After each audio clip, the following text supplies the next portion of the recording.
I do believe if you're a creative in whatever field, you have to respect your work. You have to respect your muse. If you, as mediums, we have to respect the spirit. Spirit has given us a gift. They've put this on our heart to say it or to write it or to paint it or to sing it or whatever it is. We have to honor that. Hey, beautiful soul. Welcome to Spirit Speakeasy. I'm Joy Giovanni, Joyful Medium. I'm a working psychic medium, energy healer, and spiritual gifts mentor. This podcast is like a seat at the table in a secret club, but with mediums, mystics, and the spiritual luminaries of our time.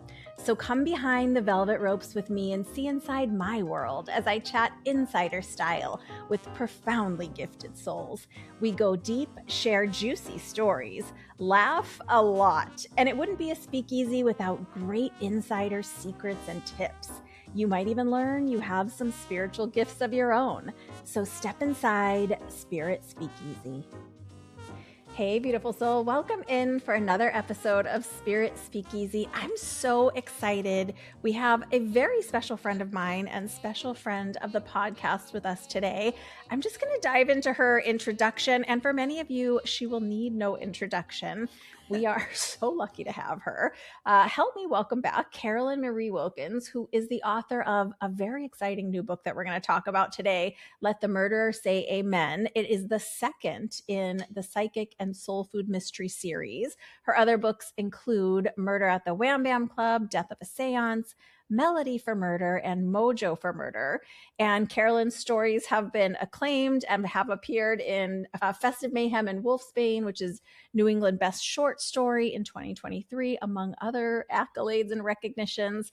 And if that wasn't enough, she is also a professor at Berklee College of Music in Boston and has represented her country as a jazz ambassador for the U.S. State Department. She is an initiate and priestess of Yamaya, who is African goddess of motherhood. And Carolyn is also a psychic medium and a Reiki master, which is how I know her.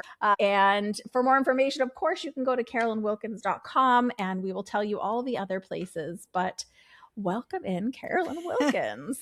Oh, my Joy. Thank you so much. It's always a pleasure to be here. I'm just thrilled to see you. I feel the same. You are easily one of the most incredible people I know. And I was so excited a couple months back when you reached out and said, I have a new book that's coming.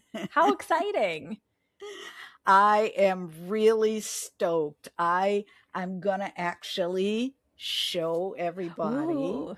The book is, as you say, it's called Let the Murderer Say Amen. Very cool. It is the second book in my Psychics and Soul Food series. And it features the adventures of an African-American girl who's a psychic. She lives in the Midwest on the Mississippi River, way down at the southern tip of Illinois. And the year is 1925. And she is, if you read my last book, you met her. This was Yes. The last book was called Murder at the Wham Bam Club. And she lives with her aunt, Sarah, who's like a master conjure woman and hoodoo practitioner.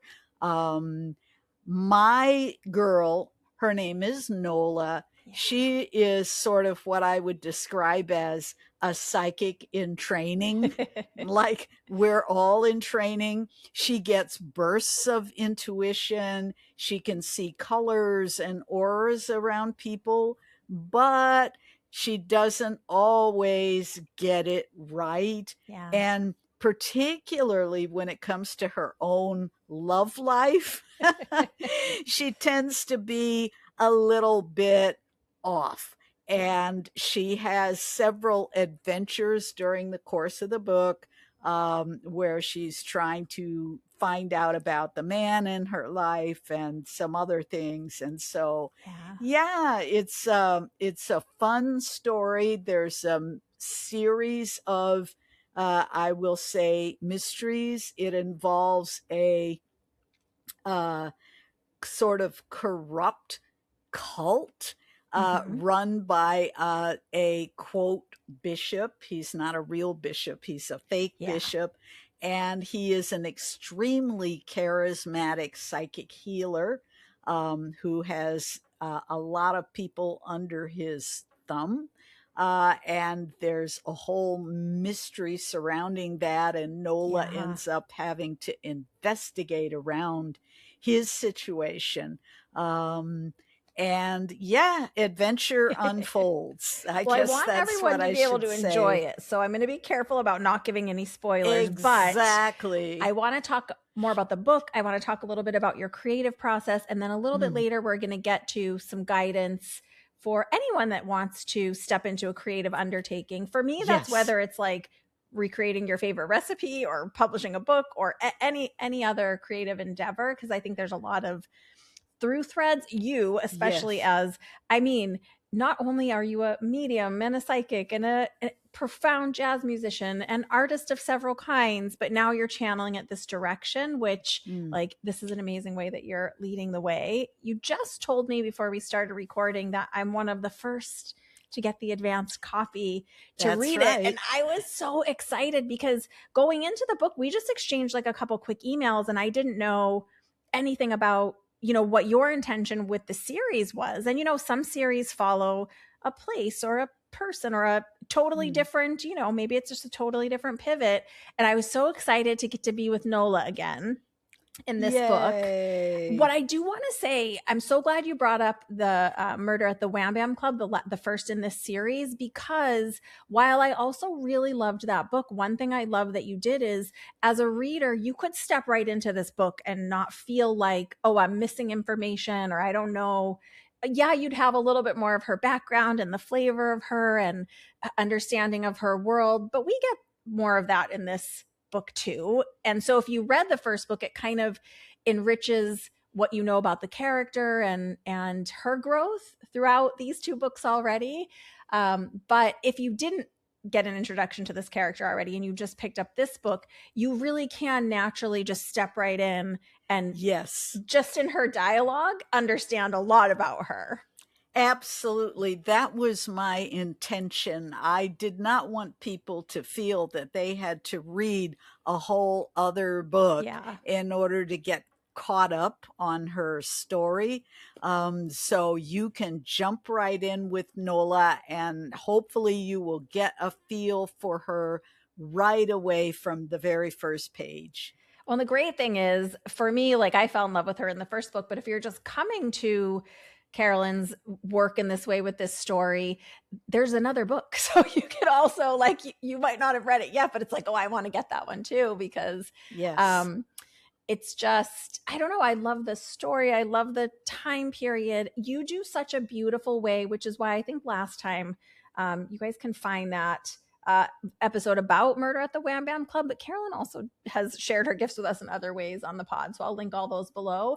But last time, in the way that we were looking at it, it's so similar. And I probably said this to you. You really, in some ways, to me, it feels like you're channeling elements of this time period, what was going on in the world, politically, culturally, all of the undertones, because it does set the stage in such a different, profound way. And you really, like, it's just so historically accurate and culturally accurate. And even the part about the prophet that shows up in the story, a lot of us have a lot of experience with different spiritual groups and things. So it just rings so true on all the levels, particularly the her psychic gifts and the way she uses them with auras and things. Because just personal pet peeve is that a lot of media maybe doesn't portray No. that They accurately. do not. They do not. And a lot of so-called psychic people in mysteries, they do stuff and I'm like, really? I mean, it doesn't feel. And I didn't want to make it totally, completely realistic. Like, as you know, in mediumship, For example, when we're trying to identify a spirit and we're at a thing, it might take us a few minutes to go Yeah. back and forth, back and forth. And for the purposes of fiction, sometimes you just need for her to get the spirit right away and go. But at the same time, I didn't want to make it so unrealistic that it didn't, I wanted it to be based in my own experiences, both as a musician, as a psychic. I did a lot of research on Yeah. the 1920s and particularly the small towns there along the river at that time, what was going on. And even my character, who is the charismatic sort of Svengali behind this cult, Mm-hmm. there were uh, two or three very well known and hugely popular cults of this nature at that time.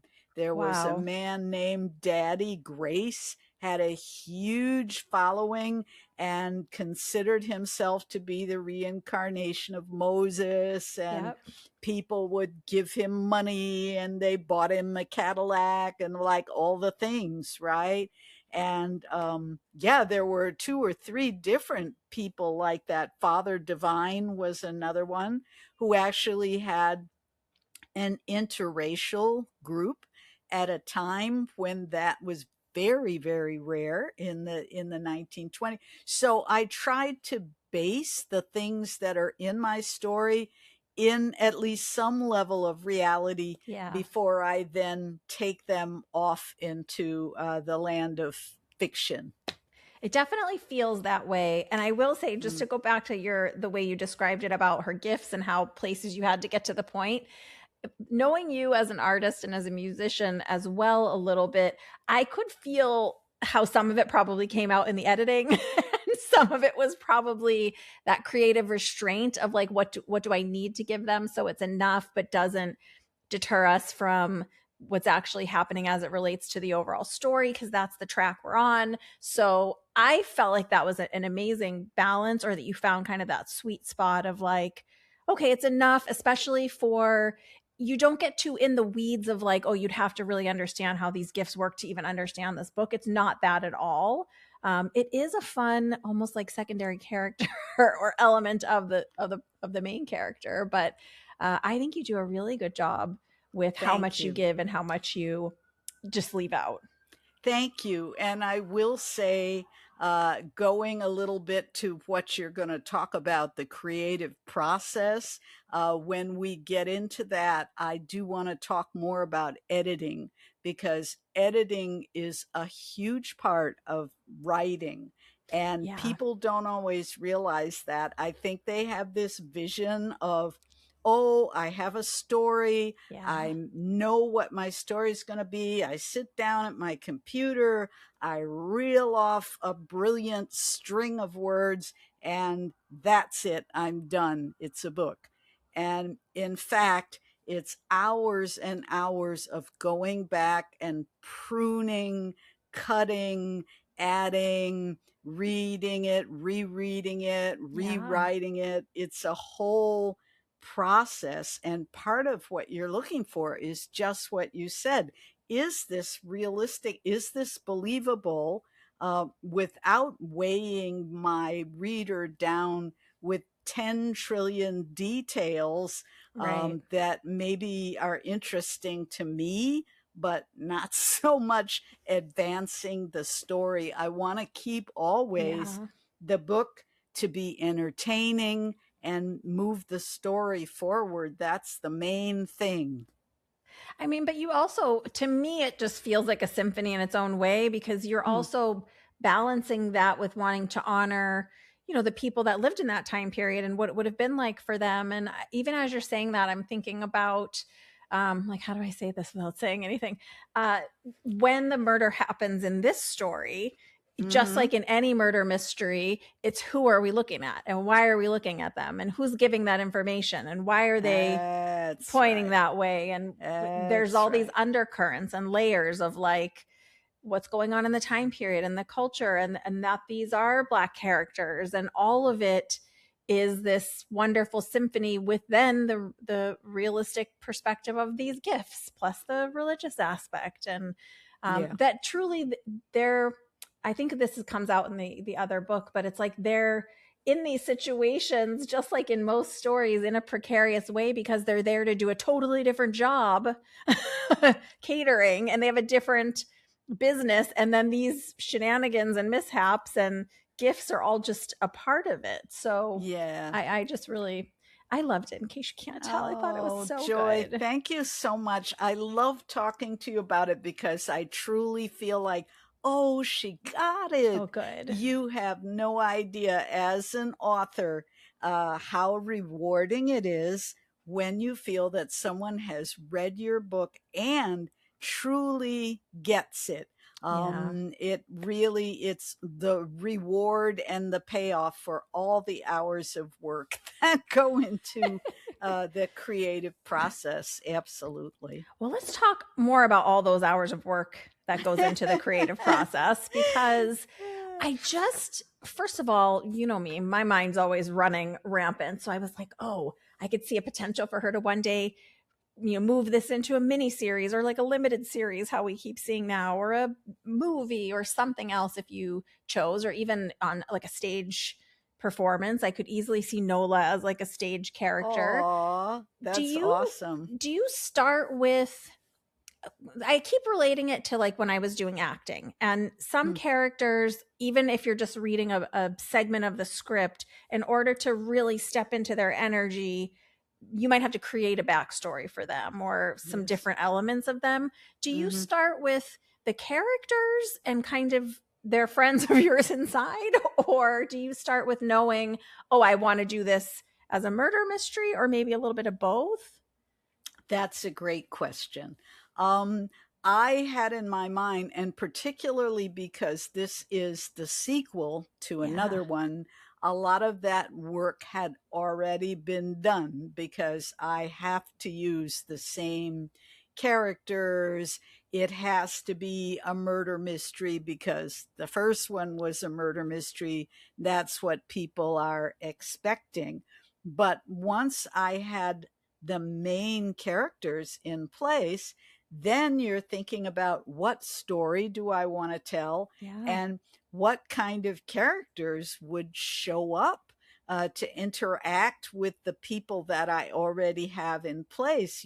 This little town, what would it be like for them? Who would they be likely to meet? What could happen? And then things just, and I think this is a little bit like channeling. Things just pop into your mind. You get ideas, you get characters. As I said, I've done a lot of reading in this time period and everything. So things just popped up. Well, what if a character like a Daddy Grace or a Father Divine or whatever, what if that kind of character were to show up, but they were to be like evil? What would that be like? How would people interact and stuff like that? Yeah. So I'm sure that's just like one of many ideas that popped in. What's your process for kind of fleshing out those ideas?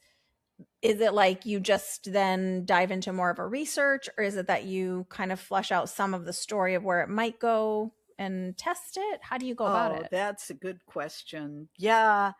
Interestingly for me, I sit down and I kind of come up with the overview of the whole story all in one. It's almost like if you're a medium, it's almost like you're claircognizance. It just kind of comes in. The whole story, I sort of knew what I wanted to do in the story, what was going to happen, sort of the major points. And then after it's kind of come through like that, then I go back to align, because it's a mystery. We have to have certain characters have to have things happen. Someone needs to be murdered. A couple of people need to be murdered. We need to have the murderer. Who's going to do it? How am I going to sort of cloak that Yeah. so that the person who's reading it doesn't guess right away on page 2? I know it's this guy. How do we keep the suspense building? How do we do?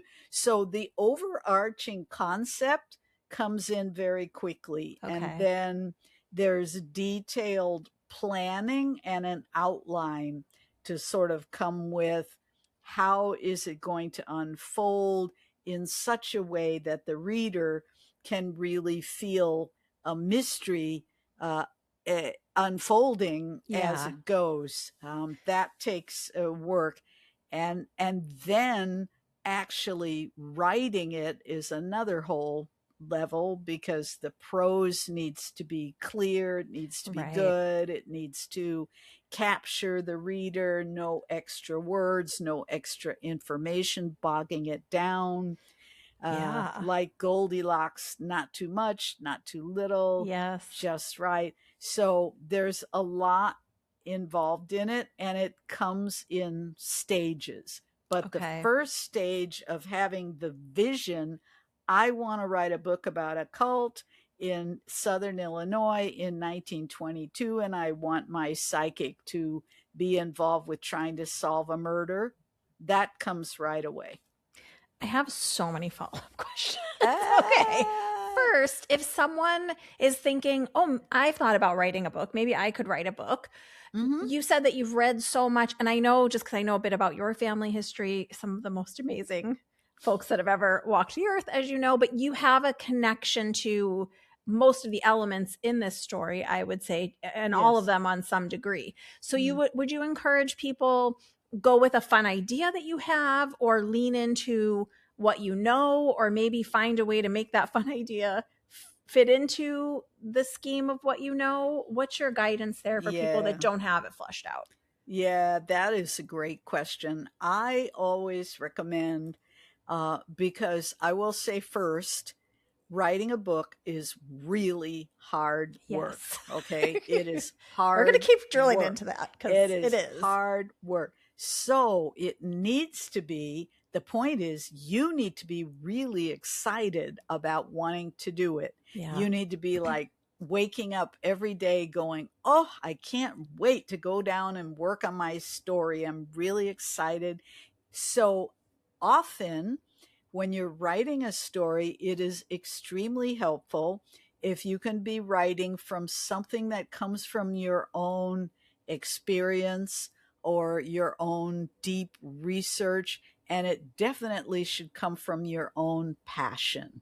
Because if you don't have that, it's going to be very hard to stick with it. And you're going to get like 50 pages in and go, ugh, this just is feels like I'm like in high school doing a term paper or something, Okay. that, Yeah. yeah. Are there any like introspective things someone can look at, like right now, someone that's thinking about it at the beginning of, like, I don't know. For me, sometimes the way I think about it is like, do I actually want to follow this idea through? Last week I almost ordered a sewing machine. Okay. I'm just like, I love projects in all directions, but realistically, I have to check in with myself of like, do I want to commit to learning this skill? Do I want to write this book and bring these characters to life? Do I just like the idea of this? Are there some like Yeah. test questions before they get 500 pages in and decide, like, I feel like I'm in school and I hate this? Yeah, that's a great question. I would say, first of all, you want to ask yourself how compelled you are. Like, if you wake up one morning and you have the idea, I have the idea of a story, boy, wouldn't it be fun to write a book?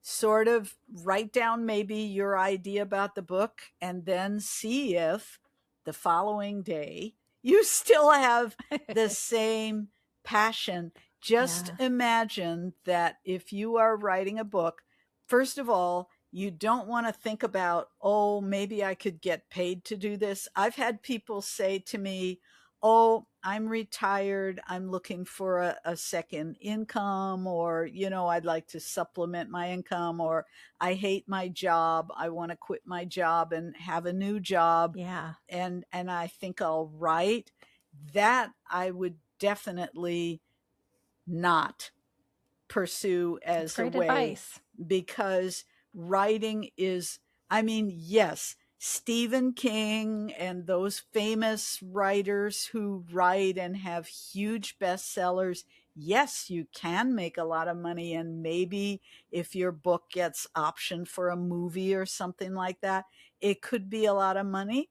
But most people, and even people who have published books but are not, best-selling Yeah. writers, you are not going to make a lot of money. It's not going to replace your day job. And it also takes an enormous amount of time and commitment. It just does. Even if you love writing and you write really fast, my previous point that I made a while ago, even after you've written it, I think this, Let the Murderer, I would guess that there were probably 10 drafts, complete drafts done all the way through of the Yeah. book, from soup to nuts, 300 pages, over and over and over again. And then I sent it to my editor, who then proceeded to point out like a Yeah. gajillion things he wanted me to improve, all of which, he had a point, but it meant going back and writing it all the way over again. Yeah. And so you have to really be committed. And so it might be a fun idea to start it, but make sure if you're writing a book, you're in it for the long haul, and plan that it's going to take, at the minimum, 6, 8, 9 months, maybe a year. Yeah. And of course, great writers, sometimes they take like 5 years to write a book. Yeah. So it's not a light undertaking. One suggestion I have for people who like to write, and who may be feeling a bit daunted by everything that I just said, you might want to start by writing a shorter project Yeah. and see if you enjoy that. For example, writing a short story, or having a blog where you're, every week maybe you write something. Now I see people on Substack now, they have like every week they write a new story and That's they such a share great it with idea. people. And that, first of all, gets you into the flow and feeling of writing. But it's a little bit less of a long-term commitment. Yeah. You could say, all right, I'm going to write a story. I'm going to spend the next 3 weeks working on my story. I'm going to polish it, and then I'm going to share it somewhere, or I'm going to submit it to an anthology. There are a lot of different anthologies where you can submit your story, and just kind of try it out, because Yeah. the process, I think it is, it can come as a shock, the rigor of the process, if you're not prepared for it. Yeah. Well, let's talk about that. Let's talk about the actual process of writing the initial draft, the Mm-hmm. timeline between Mm-hmm. that draft and the other draft. Really Mm-hmm. quick before I forget, though, as we're talking about this, for me, what I feel like is a big part of it that often people don't realize with any creative project Mm-hmm. is there's a vulnerability in sharing that draft, True. particularly when there's someone with a giant red pen who's going to then give feedback that Mm-hmm. to me has always felt kind of devastating, and a whole Yep. process for me to go through of like, don't be offended, you're asking for this is the deal, this is the so I would love for you to also address that kind of personal development aspect, because I think it's really puts us through the ringer on the emotional side as like another hidden aspect. That's a great question, Joy. And yes, for those of you listening out there who are in any creative endeavor, not just writing, but I will speak to writing because that's what we're about now. So the writing the first draft of Let the Murderer Say Amen. Um, there used to be, I think it got discontinued, but there used to be something called National Writing Month or something, and it was in November. And you would get on this website, and there would be thousands of people from all over the world writing, and you would commit to writing 50,000 words, which is Okay. a lot of words. It's not a full book, but it's certainly like three quarters of a book. Um, and you would commit to doing that in the month of November, and you would just give yourself, it's about 1,600 words a day, which Wow. is more or less, let me see, I think 1,000 words. Well, there are 250 words to a page. So you can figure it out. I'm really bad at math, but maybe it's 10 pages, I'm something so like bad that. at fast math Me like that too. too, but But the it's a point chunk. is, Yeah. you sit down every day and you commit to that, like you chain yourself to your computer Yeah. and you just churn out words. And the secret of the first draft, in my opinion, and there are a lot of famous writing teachers that have written on this, you don't worry about the quality. You just write junk. You Okay. just write whatever. It's just a spewing out onto the page, and you just keep going. You don't look back. You don't fix the grammar, you don't fix the spelling, you just keep moving forward until you've churned out the whole story and brought it up from your subconscious onto the page in a very rough fashion. And that rough draft, that probably took me about 2 months. And then Okay. Just at, quickly, how many hours a day ish would you say you're hmm, committing in that time period? you know what? Because you're not editing it, and Yeah. you're not, oh, and the other thing is you don't read it again either. Okay. You don't, I've it's heard this. like This is you great just advice. go, Yeah. and you don't, because if you go back and read it, you're going to go, this is a piece of junk. I'm going to go back to the beginning and fix it with it. And then you'll never finish. So it's like you just have to blurt it out. Yeah. You know that feeling in mediumship when you just feel spirit coming and you just have to Just have to say start working. what Yeah. you see, even if the person is going, no, that's not it, but Yeah. you have to just say it. This is that same impulse. You just spit it out. And then once you have it all there on the page, your whole story, and you've typed the end, you know, buy yourself a box of chocolate or something, Get a celebrate. cookie. Yeah, I get mean, a how many days of cookie. cookies are we talking about here, though? Is it? There are gonna be a lot of cookies I before this know. is over. And then give it maybe a couple of weeks, take a break from it, and then you go back, and now the real work begins. You Yeah. go back to the beginning, you read it, you see, oh my gosh, the grammar here is terrible, or this isn't what I meant, or gosh, I don't understand even why on earth did I write this? And now you go back in and polish. And that uh, takes much more time, because Yeah. you're moving much more slowly and you're being more discerning. But at the same time, you have, maybe at some point, possibly in your first draft, you've created this rough outline of the story, so you do know what's going to happen, Who's the and most of the who's the characters and murderer, who's, yeah, who's going to be the victim, who's going to be the murderer, the where is outcome, the it gist set. of Yeah, the, okay. you need, for a murder mystery. Now, maybe if you're writing a different kind of story, you can just allow spirit to guide you and see where you end up.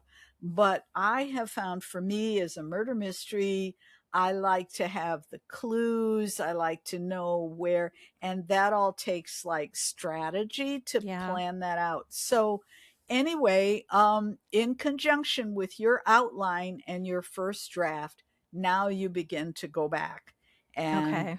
revise, and this is what takes the time. Yeah. So this book, um, because I had already published Murder at the Wham Bam Club, I was under a contract to produce the next book in the series by the end of the following year. So basically, How they gave me a exciting. year to That's pretty, write it. I mean, stressful, but It exciting. was really exciting because instead of previously, I'd just been writing and going, I hope someone reads this. Yeah. Now, at the very minimum, I know that someone is going to read it. Someone is going to weigh in and comment on it, Yeah. because they being my publisher, now has an investment in it turning out well. Yeah. So the guy's going to read it and rip it apart and so forth, which can be both painful but necessary. Yeah. So anyway, it was a year from Let the Murderer Say Amen, was a year from getting the idea, the first draft and the outline, until producing the final product and sending it in.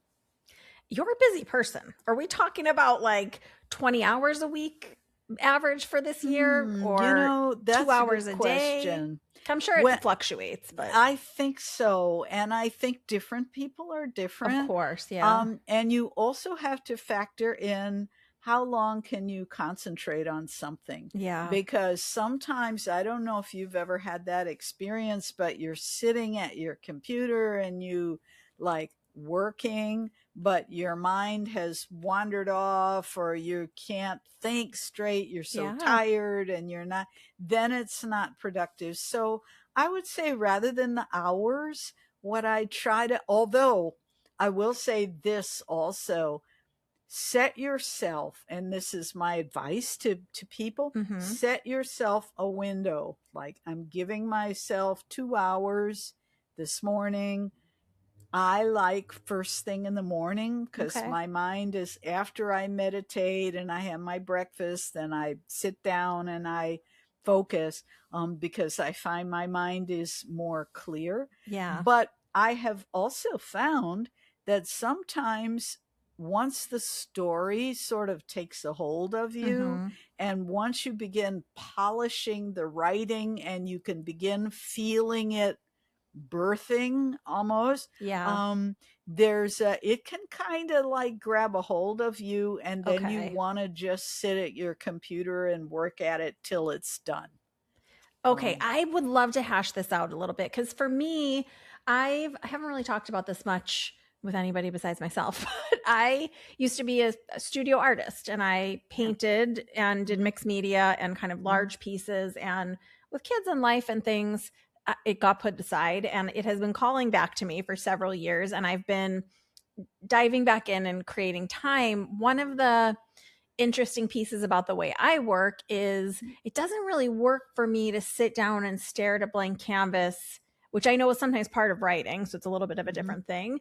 But I very well know that feeling of when you're in the flow, and it's kind of moving through you. And it's why I had to put it to the side when my son was born, because I would get consumed and be 3 days straight, because I just know what it is right now and I can see it, and it's birthing, like you said. That's a great way to say it. And I can't leave this right now. That's Right. not practical in a real world setting Right. for me.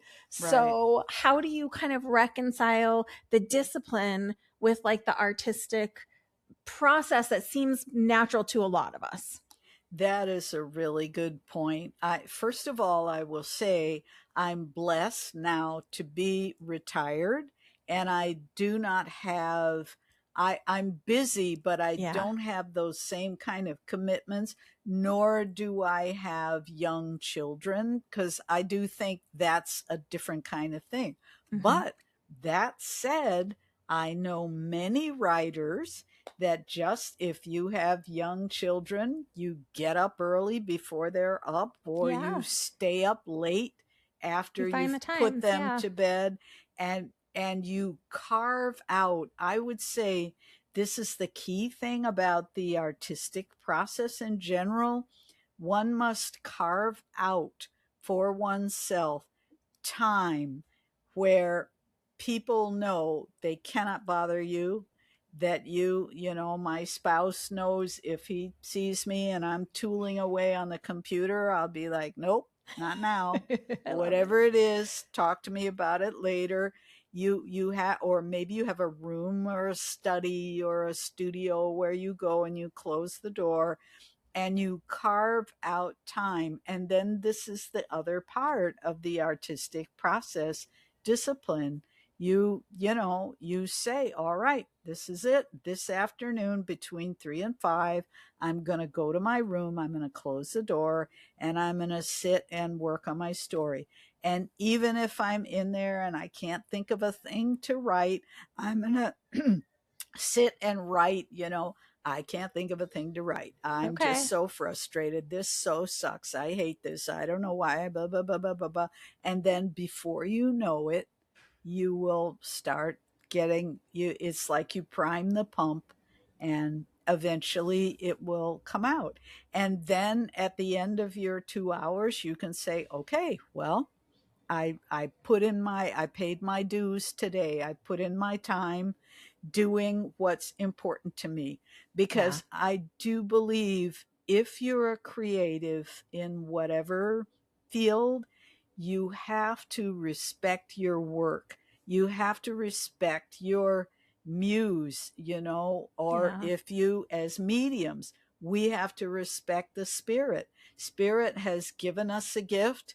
They've put this on our heart to say it or to write it or to paint it or to sing it or whatever it is. We have to honor that. And that means I'm going to put in 2 hours a day and sit down and do it. Yeah. And I love the way that you explain that, because the truth is, I think all of us wish that we would miraculously come into some sum of money through no harm to anyone and have all the time and space to create the thing. But that isn't how life No. works for most of us. And particularly if someone's on their very first project and has, no track record, then almost always you're not getting discovered like Harry Potter. So it's having that discipline. And it's kind of back to what you said initially when we were talking about how does someone know if they even want to write a book. It's that kind of calling on your heart. I think about even when Yeah. I was in my mediumship development, it was really tough, busy years of my life when kids were still in school and things. But the way I always explain it to people when they ask me, like, how did I know if it was for me?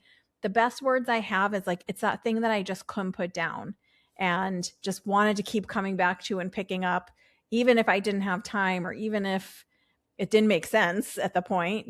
So that's kind of that niggling, nudging feeling Exactly. there. You are compelled. Yeah. And if, especially for a book, if you do not feel compelled, don't do it, Yeah. because it's enormously time consuming. Harry Potter, by the way, J.K. Rowling, I don't know if you know this, but she was rejected. I don't know. It's a famous story. I want to say she was rejected maybe 40 or 50 times Yeah. by different publishers before she finally, and she kept. This is Yeah. maybe, if it's one thing, it's this sort of pig-headed, dogged perseverance that, I just am gonna keep doing it Yeah. no matter what, even in the Well, face of criticism, rejection, etc. well, and that's, I think, to your previous point, where it's so important to hold that truth of like, oh, I'm not doing this for the money. Like, if money comes of it, then that would be ideal. But that's not my intention with this pursuit, because if it is, it becomes very hard to keep beating that drum when you're tired and when it's, you have lost a little faith or whatever it might be. Yeah, absolutely. Yeah. And the money that you make as a writer, unless you really hit the big Yeah. time, The top levels. yeah, it's not I mean, it is some money. I'm certainly Right. grateful, but it's not going to be like I'm paying off my house, or you know Yeah. what I mean? It's not, That's a good you know, realistic look though. So yeah. after you write the first draft that you just get out, you go Hmm. back through, you kind of hone that first draft yourself. What's the next step in that process? I guess would be giving it to other people for their Yeah. potentially painful feedback. There you go. I usually, maybe I do 2 or 3 drafts, polishing the writing, making sure that it makes sense, and then I show it to my husband. Um, and he often has very detailed, shall we say, criticism, which about it. Yeah. And then after all that, then I have maybe 3 or 4 trusted friends, some of whom are writers and some of whom are readers. And I will ask them, and then, would you please read it? And usually I try to give them maybe some guidelines as to what to look for That's to make great. critique. Like, does the story make sense? Do you like the characters? What's one thing that you just found really annoying about this book that you'd like me to fix? Were you surprised at the end by who did it? And da da da. They're Like great those. questions. Yeah. Yeah, That's a you great need guidelines. specific questions because otherwise people might just say, oh, it's great.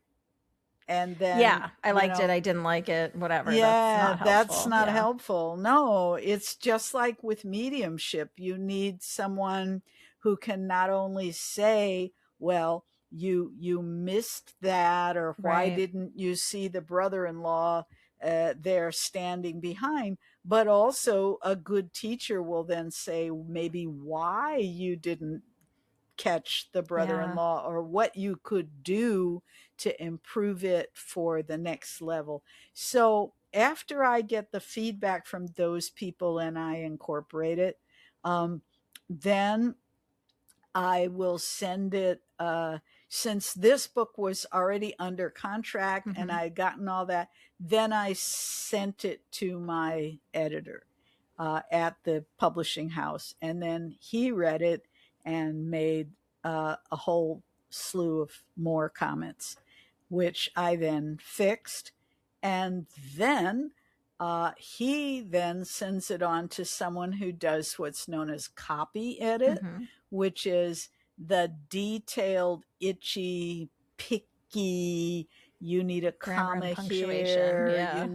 and not only that, but what she does, you have to really, did I mention you need to really want to do this project? She will go through, and if you said the tornado that came through town in 1925, she will check and see, did a tornado come through?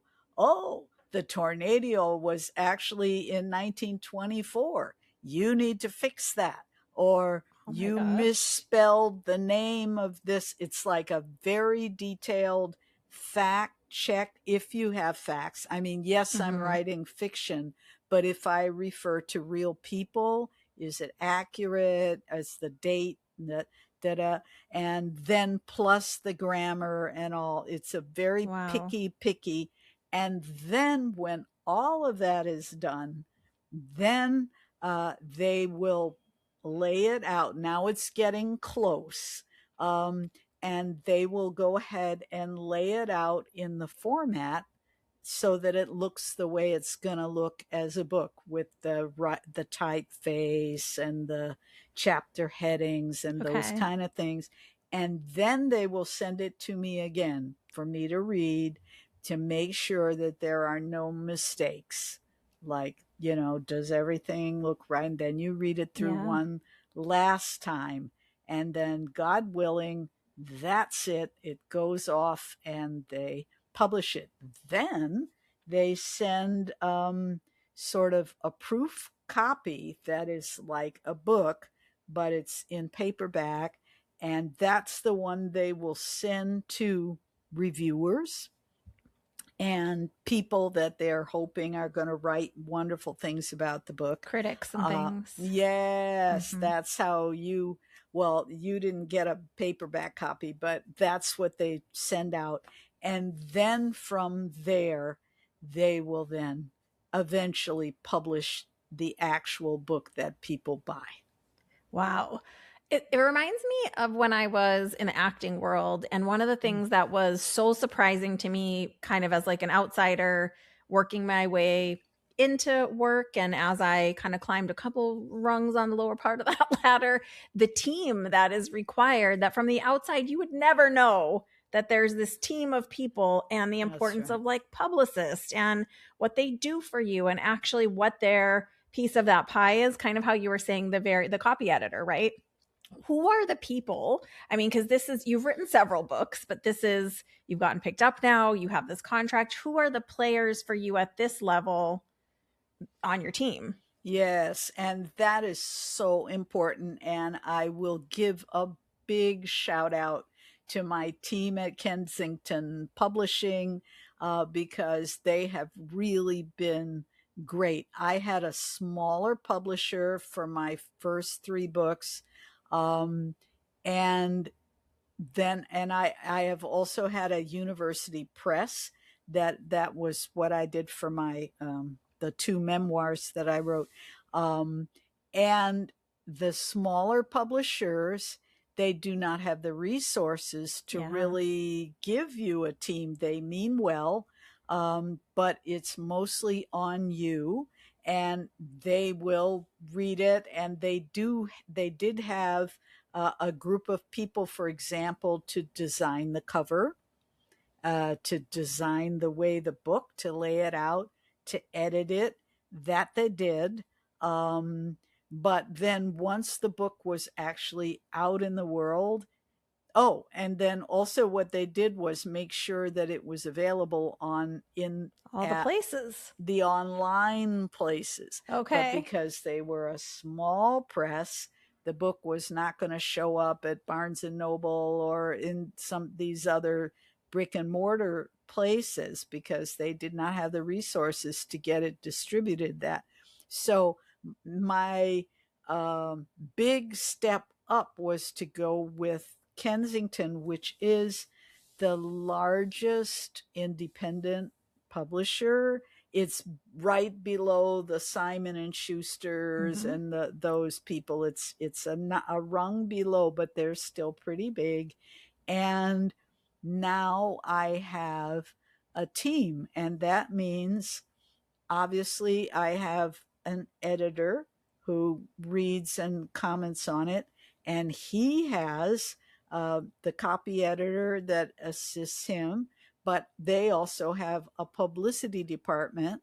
So, to your point, because this is very important, as you can imagine, uh, there are a zillion books out there. Yeah. How are people going to even know about your book and want to spend $20 on a book? Why? But what is going to motivate them to do that? So they have a team of people who, and that publicity department then has sub departments who do stuff like put things on the internet, right, on the website and whatever.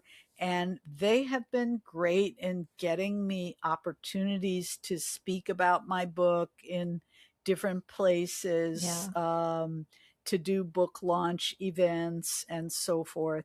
And of course, this is very competitive too, because everyone's trying to do it. And so they've gotten me a few things.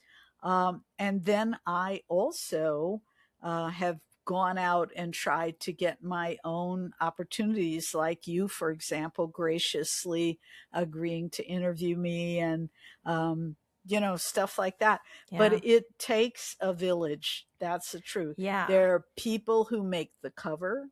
There are people who design the typeface and all that. There are people who distribute the book. There are people whose job is to reach out to bookstores and see if the bookstore is interested in it. I mean, it's an undertaking. What's It's fascinated huge. me too is even there's even more layers in like the people that do the cover.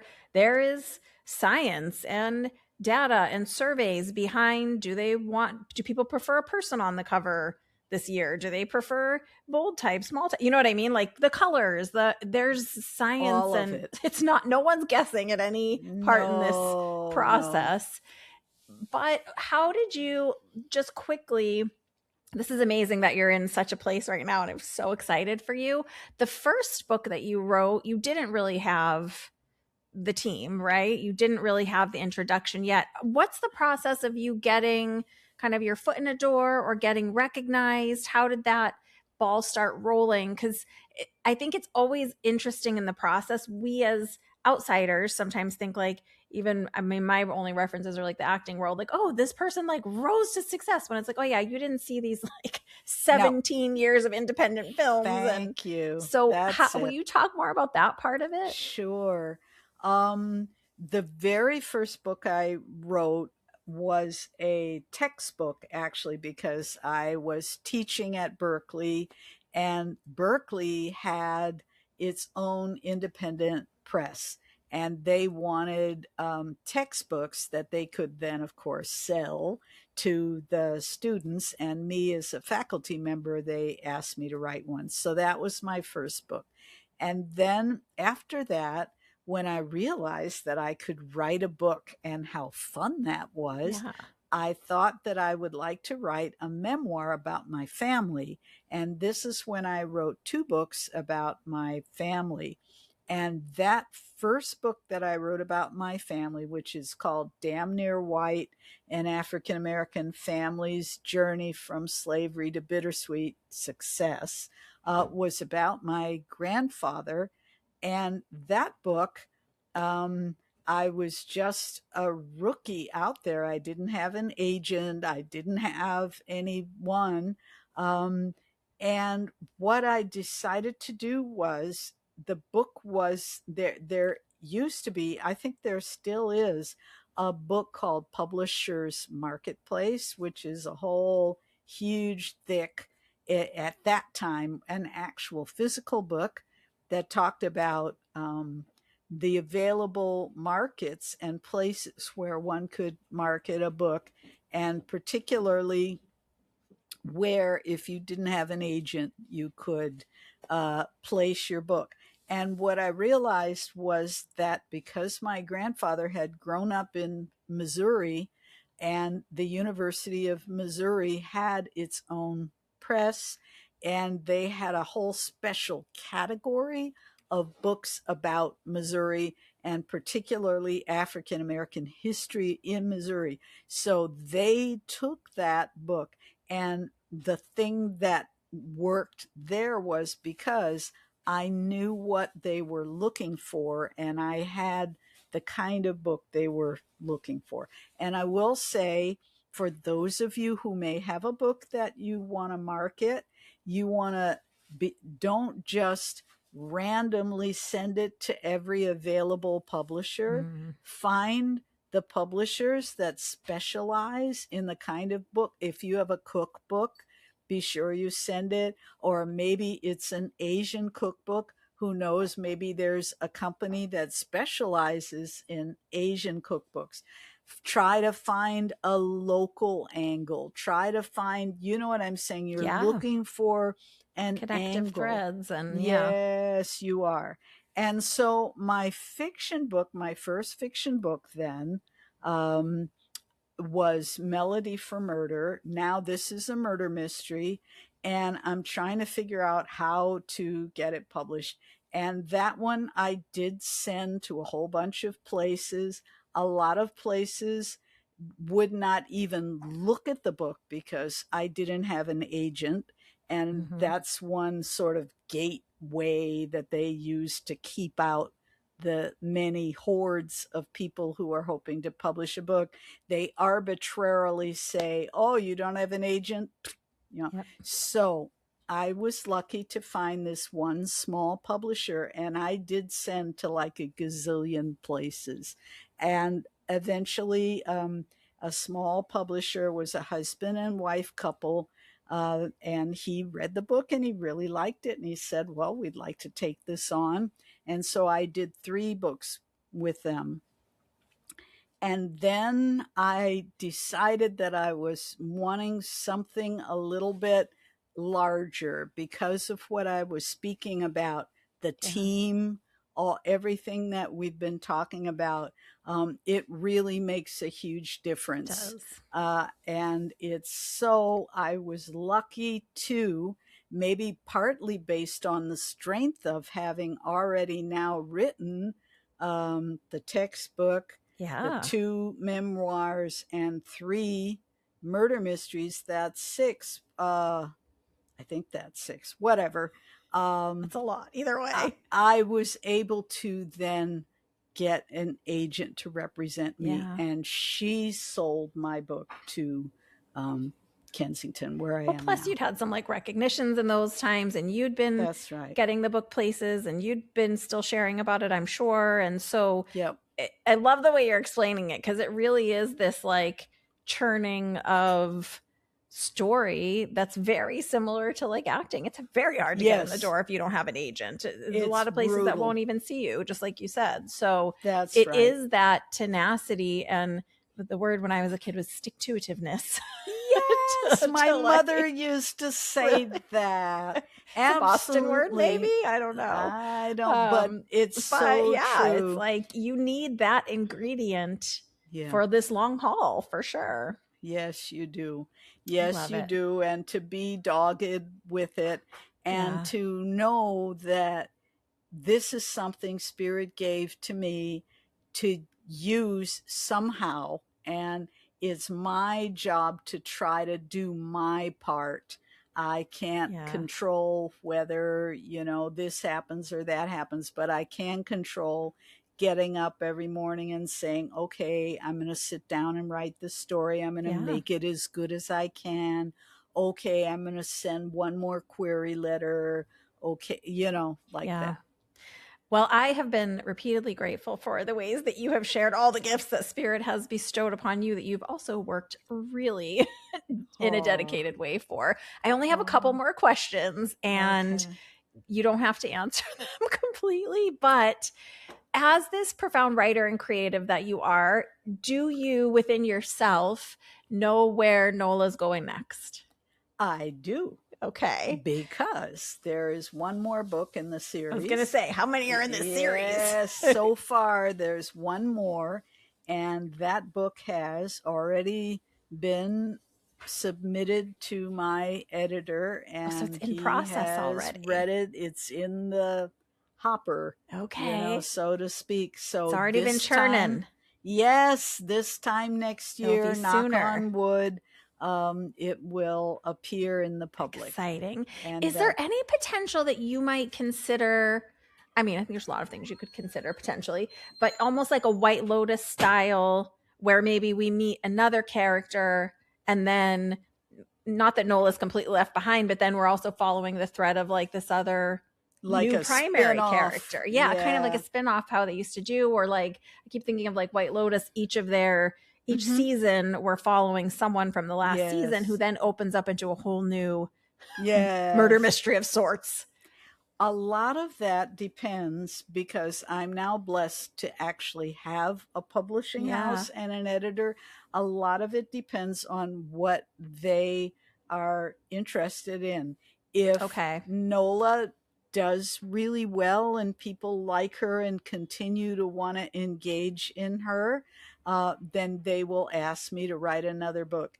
If Nola is not doing as well, then I might be able to propose to them another option, one of which definitely could be a spin-off of another character or whatever.